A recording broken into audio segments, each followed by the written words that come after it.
Steve Goff, go ahead. Hey, Vlatko. Hey. Congratulations on the result. Thank you. Beyond the result, how important was it for you to see the team play pretty well in the first half and get those two early goals compared to maybe some of the struggles you had in Sweden the other day? Yeah, so this team is very good when, or I would say this team is the best when they're getting tested. And I thought that this was a great test for us to see how quick we can adapt from from the game from Sweden to this game. And it was a great test for us to see how quick we can bounce back from some of the things that we didn't do well, and can we do those things well, which I think that we execute brilliantly, and I wouldn't say brilliantly, we executed very well. And one of those things was I said that we were not patient enough and we were not clean enough in the last game, which in this game we did a pretty good job in. Great. Thanks, Vlatko. Thank you. Travels. Thank you. Thanks, Steve. Let's go to Jeff Carlisle. Go ahead, Jeff. Thanks, Aaron. Hi, Vlatko. I was wondering what your observations have been of Alex, not only in today's game, where she was pretty active, but just kind of her whole progression since the start of the year, and you know, how far back do you think she is?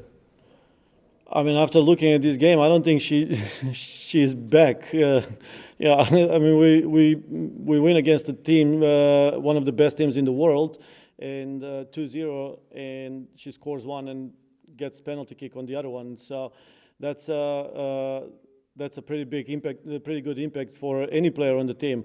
Very happy with her. Very happy with her attitude and mentality.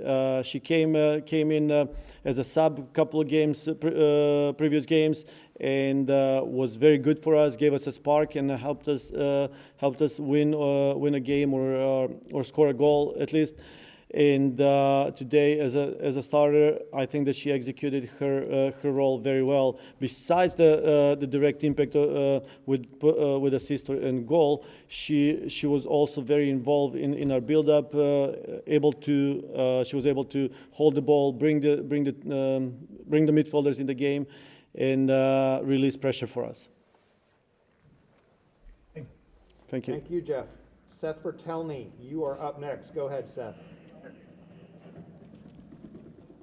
Hey, Vlatko, congrats on the win. Thank you. In the second half, you managed to get Julie, Lindsay, Rose, and Sam all together on the field at the same time, moving Rose up. What went behind the decision, and how do you think it worked out for you guys?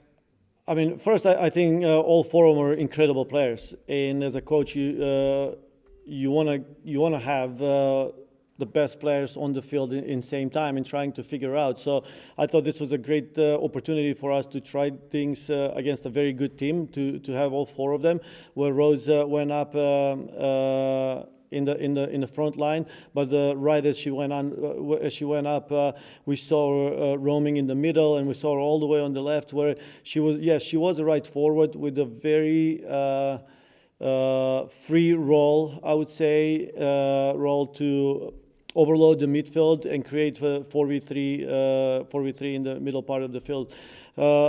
I think that she did well. She got involved enough, but it's still a little bit of it still needs a little bit of work to synchronize now instead of 3-4 of them there. But I was just happy to see 4 of them on the field.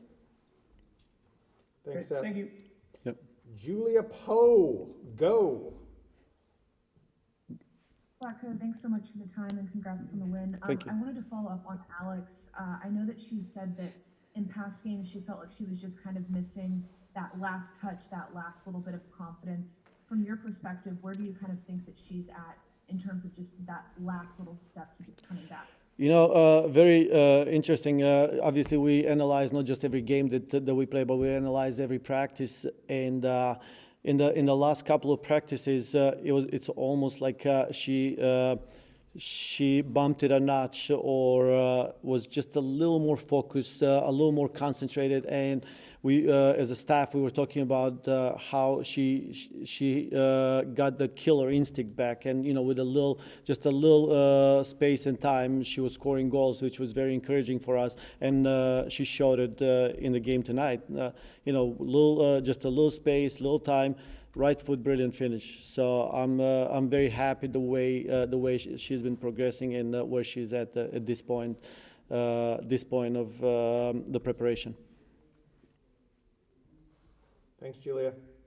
Jonathan Tannenwald, you are up.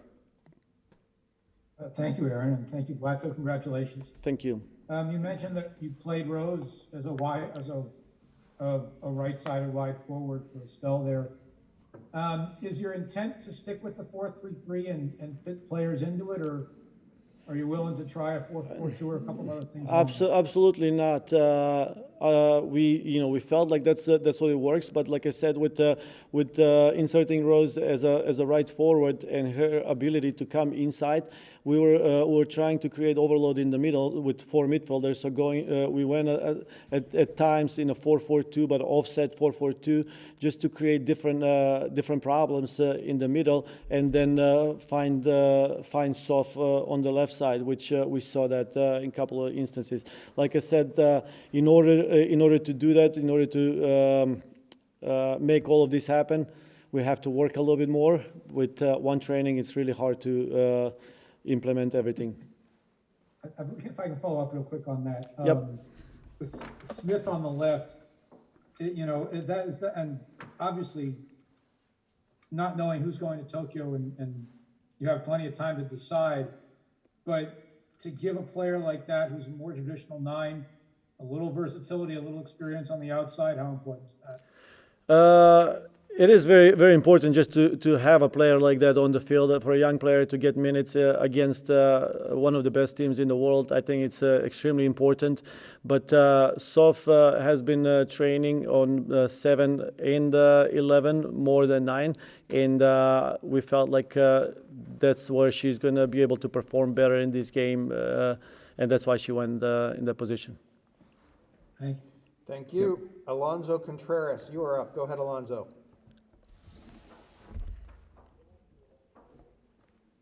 Oh, hold on. Maybe I didn't unmute you. Okay, go ahead. Okay. Yeah, my bad. Thank you. How are you, Coach? Congratulations on the win. Thank you. Coach, in the beginning of the year, I asked you about your defense when USA played against very superior when they were very superior than their opponents. And now that you face 2 of the best national teams of the world, how will you evaluate your defense? I think first, defensively as a team, I thought that we did a very good job, especially higher up the field. I feel like our high press is spot on. We were able to intercept balls in the attacking third and create opportunities off of that. In the middle third, that was one of our problems, but I felt like we were very good, very synchronized, and low block as a team is spot on. No problem when we're in the low block, but just a defensive line and the goalkeeper together, Lisa in the back. I think they're very, very well synchronized. They understand each other's movements, and they cover each other so well that I'm very happy where they're at. Thank you, sir. Let's go to Meg Linehan. Go ahead, Meg. Hi, Vlatko. Yesterday you told us that you were expecting kind of more of the same out of France in terms of disrupting the game and challenging the rhythm of this team. Do you think you actually saw that today, or was it maybe a little bit less in terms of actually still being able to set the pace that you wanted to set with this team? Yeah, so I thought that France was just slightly more withdrawn than what I was expecting. I thought they were going to be more aggressive coming at us. They gave us a little bit more time on the ball, and when we were patient and methodical in the build-up, I felt like we were very good, and we were able to advance forward and create opportunities. On the other side, when we were not patient, we lost the ball very quick. Now, on the other side, defensively, I said that their pace and how dynamic they are is going to cause problems. I thought that we executed defensively the task very well in terms of bringing numbers around the ball and eliminating their speed in wide areas especially.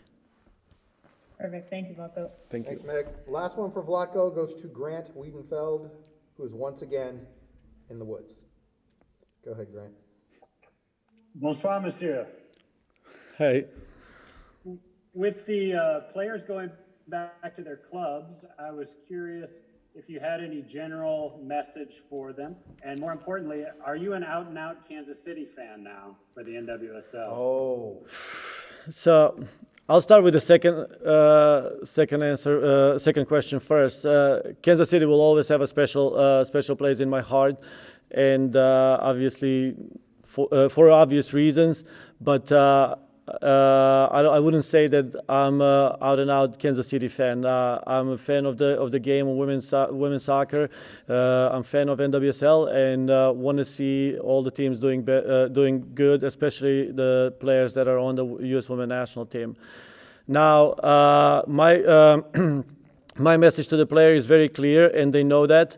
I expect them to keep the rhythm that they're in. They're in very good rhythm to do well in trainings and be the best players on their teams in every game. That's my expectation, and hopefully by the time they come back in the next camp, they're going to come even more sophisticated and cleaner and overall better. Great. Have you had a chance to see any of the league matches from the opening weekend? All of them.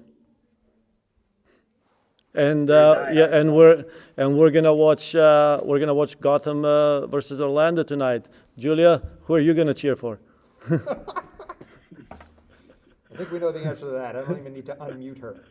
Yes, actually, we watched a couple of the games with the team. The whole team watched the games. North Carolina, Washington was one game that everybody watched. Just it happened to be during our meal time, and it was in the meal room on a big projector. So the players enjoyed it. Obviously, with players from both teams, it was even more interesting. And as a team, we watched parts of Portland and Kansas City. I won't say which part.